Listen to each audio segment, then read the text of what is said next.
Bapak, Ibu, saudara-saudari yang terkasih dalam Kristus, kita berada di hari Senin, pekan Prapaskah ketiga. Masa Prapaskah menjadi masa di mana kita berusaha mengenal diri kita di hadapan Tuhan dan sesama.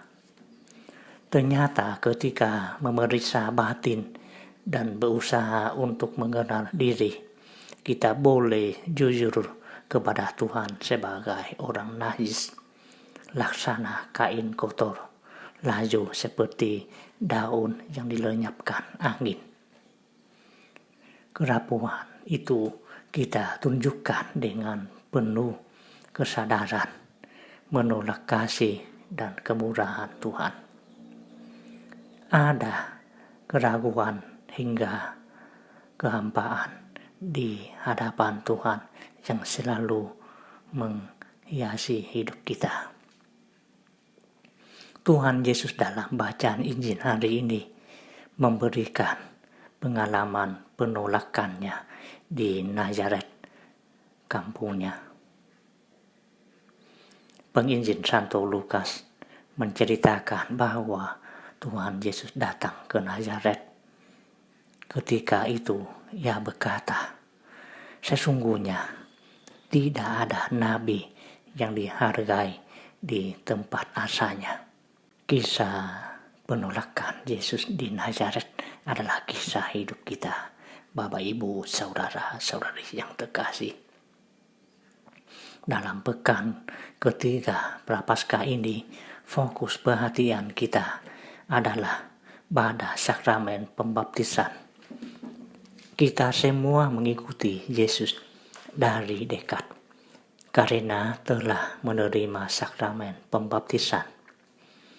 Pembaptisan menjadi jalan masuk kepada keselamatan. Maka pada pekan ketiga Prapaskah ini, para katekumen biasanya dilantik sebelum menerima sakramen pembaptisan.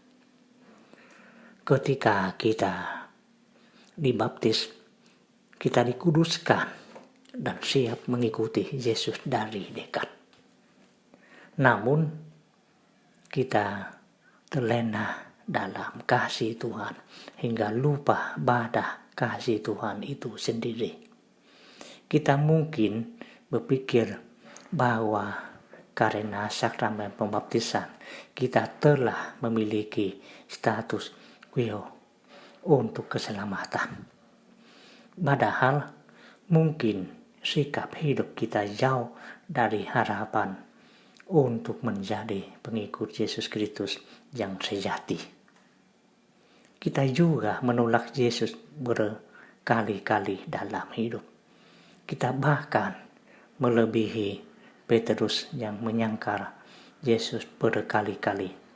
Kita butuh proses pemulihan diri dan hidup kita di hadirat Tuhan dan sesama manusia. Bapak, Ibu, saudara-saudari yang terkasih, mari kita memeriksa batin kita di hadapan Tuhan. Kita mudah saja merasa bahwa kita sudah Katolik, sudah dibaptis, maka keselamatan adalah milik kita. Tetapi pada kenyataannya kita tidak setia sebagai orang yang dibaptis. Kita tidak setia menghidupi sakramen pembaptisan kita.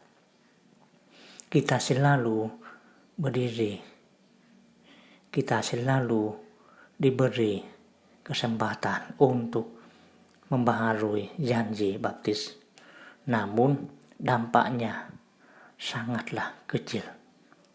Kita merasa sebagai orang Katolik dan justru mungkin kitalah yang menolak kehadiran Yesus di dalam hidup kita.